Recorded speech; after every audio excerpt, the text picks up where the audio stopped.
there, my name is Jenny Steinberg and I'm the owner of Through the Woods Therapy Center. If you're thinking about reaching out for therapy support, making that first phone call can be an act of courage. So I'm hoping that in this video, I can demystify the process for you by telling you a little bit about what to expect. The first step is to schedule a free phone consultation with our intake coordinator. During that call, our intake coordinator will ask you a little bit about what's bringing you in order to match you with a right fit therapist. We'll tell you about the practical details of working with us, and we'll answer any questions that you have. Once you've booked your first session, you'll receive an email from our administrative manager that will reiterate all of those logistical details so you don't need to take notes during your phone call. It's a good idea to keep that email because our administrative manager is also your best point of contact if you have questions about billing or scheduling that come up throughout your therapy experience.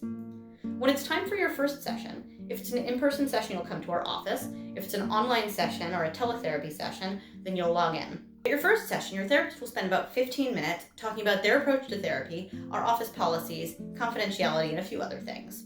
The rest of that session will be spent giving you an opportunity to share what brought you in. And so it'll be a very free-form session. Your therapist may ask some questions, but in general, what we really want to know in that first session is what you're hoping to get out of therapy and what brought you into therapy.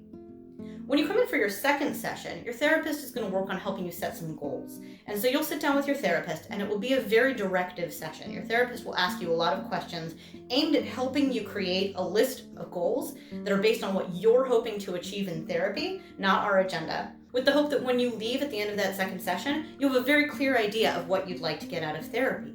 The ins and outs of ongoing therapy are very much determined by your therapist's approach and philosophy. If you have more questions, you can ask them about that because it differs a little bit based on who you end up working with.